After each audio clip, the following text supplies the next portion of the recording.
Today, we are exposing 5 bag brands that are robbing you blind, and 5 that are genuinely worth every cent.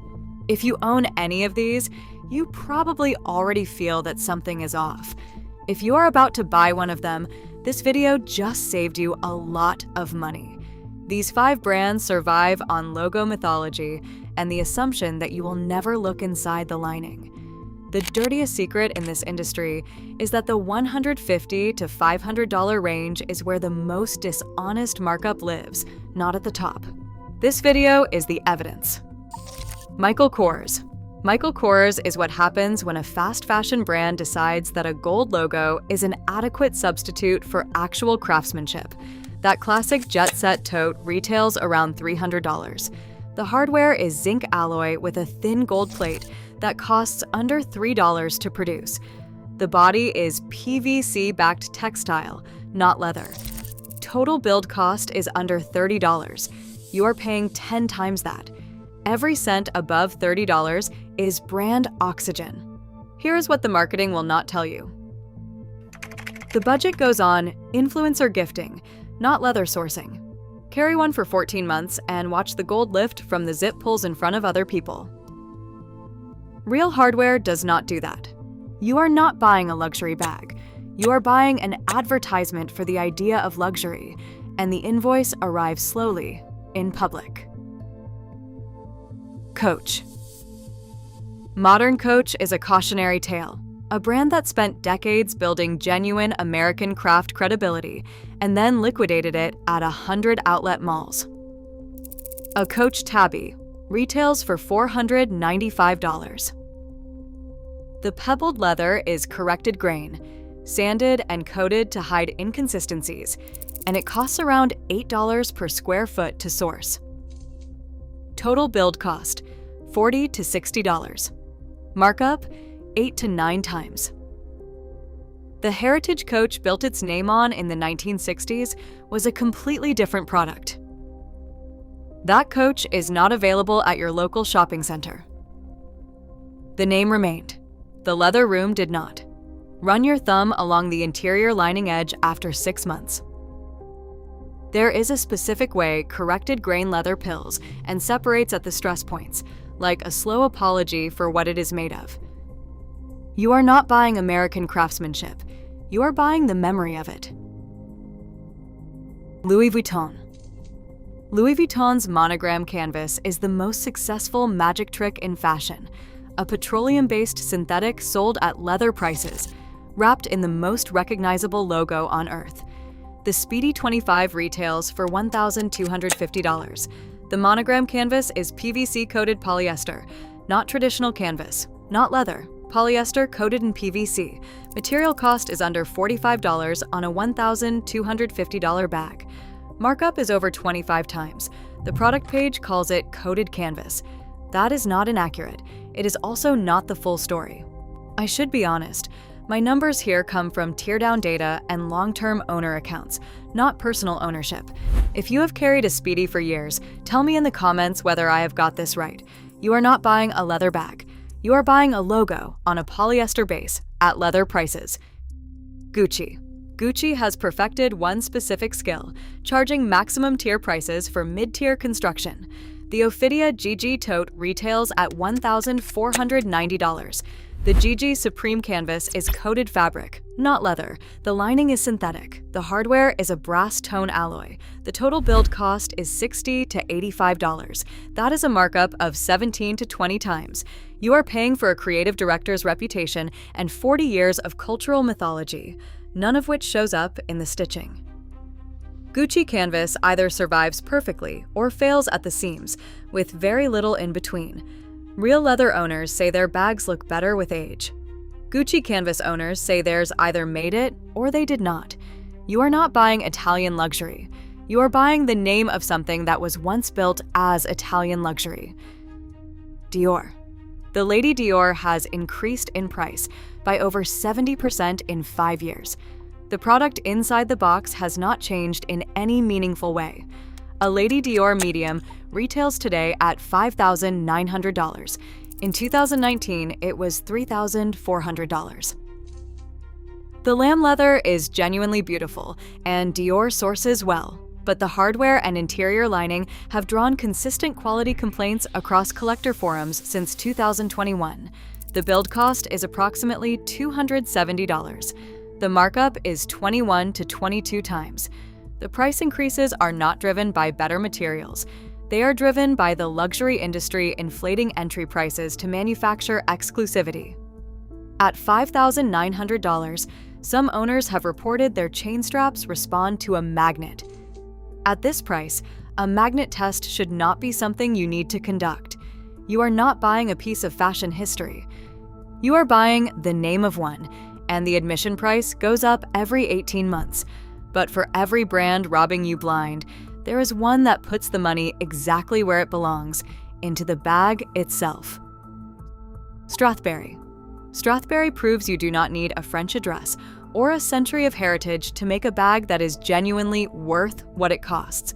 The East-West Mini retails at $265. Full-grain calf leather. Machined brass hardware, not zinc alloy. Cost-to-retail ratio is approximately 2.2 times.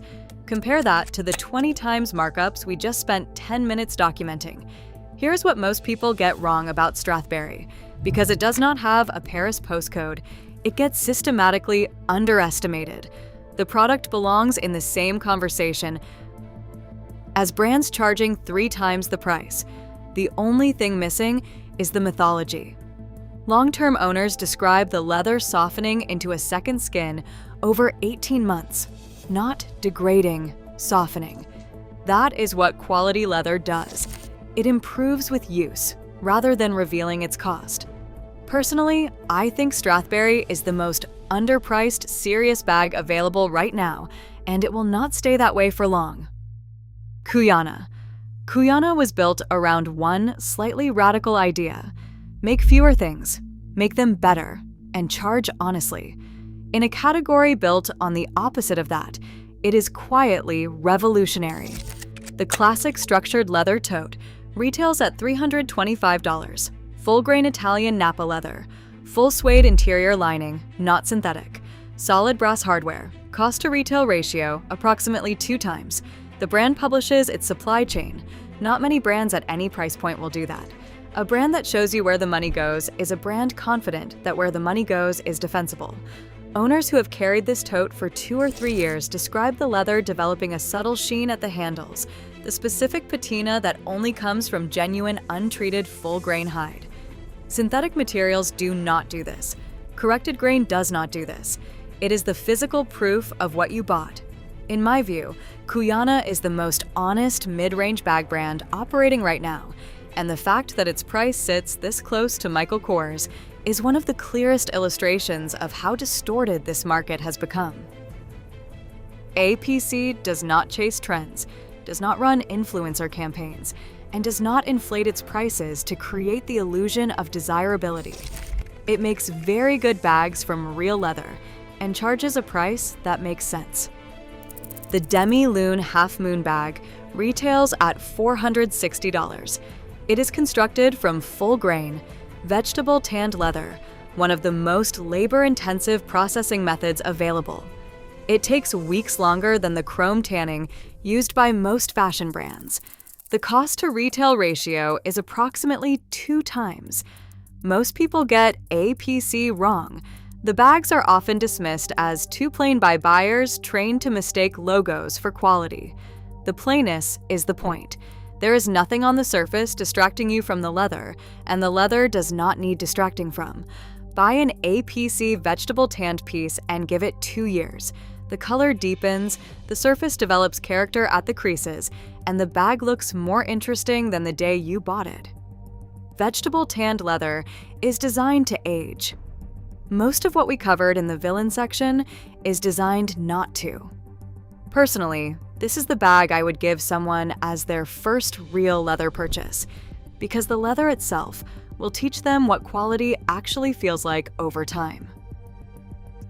Songmont. Songmont is the brand the luxury industry would prefer you never discovered. Chinese-made, European-quality leather, and pricing that makes the villain half of this video look even more embarrassing. The Luna bag retails from $300 to $340. It is made from full-grain imported Italian leather. It has solid brass hardware with a beeswax protective finish and a natural cotton interior lining. The cost-to-retail ratio is approximately 1.8 times. The quality of finishing, the edge painting, the stitching consistency, and the weight of the zipper pull sit comfortably at the $700 to $900 level by any objective measure. The reason most people have not heard of Songmont is simple. No heritage mythology, no Paris address, no celebrity ambassador, just leather, construction, and hardware. For buyers who have learned to evaluate those things, the way this video is teaching you to, it is one of the most significant discoveries in this category in years. I think Songmont is the most important secret in the bag market right now. The main reason it is still a secret is that the luxury industry has a very strong financial interest in you not finding it. Polène. Polène is the proof that you can build a luxury bag brand from scratch with honest materials, honest pricing, and a genuine commitment to craft, and compete directly with houses that have been at this for over a century. The numero un retails at $320. It uses full-grain Napa leather sourced and tanned in Spain, with a full suede interior lining and solid brass hardware. The cost-to-retail ratio is approximately 1.7 times, one of the most honest ratios in this entire category at any price point. Polène publishes its artisan workshops on its website. The product matches the story, which is rarer than it should be. Here's what most people get wrong about Polène. Because it is direct to consumer, buyers assume it is a stepping stone towards something more prestigious. It is not a stepping stone. It is a destination. The leather quality at $320 compares favorably with bags costing $900 to $1,400 from brands we spent this video exposing. The only thing missing is the logo. Treat that as a feature, not a flaw. Polène owners who have carried the numero un for 2 or 3 years describe the suede interior staying pristine, while the outer Napa develops exactly the softness that full-grain leather is supposed to develop. No peeling, no lifting, no hardware tarnish, just leather becoming more itself with time. That is what the money is supposed to buy. At $320, Polène is delivering it. Personally, if I could recommend one bag to every woman who has ever spent $300 to $500 on something from the villain half of this list, without knowing what she was actually paying for, it would be the Polène numero un. Same price. A completely different reality. Across all 5 villain brands, one pattern is undeniable. You are not being offered a product, you are being offered a story, a Paris atelier, an Italian legacy, an American heritage. The story is real. The craftsmanship it implies often is not, at least not at the price you are being charged for it. The 5 brands on the hero side chose a different path. They put the money into the leather room instead of the public relations agency. I have come to believe that the most dangerous price bracket in the bag market is not the top. It is the middle.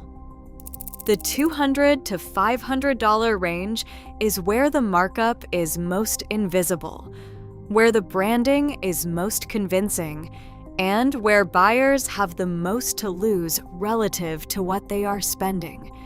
That is the price range this channel exists to illuminate. Your money deserves more than a logo and a story that does not hold up when you look inside the lining. Which side are you on? The brands that charge for the story, or the ones that charge for the product? Let me know in the comments, and tell me which villain surprised you most. A bag that earns its keep every single day is worth infinitely more than one that sits looking expensive. Use the thing. That is what it is for.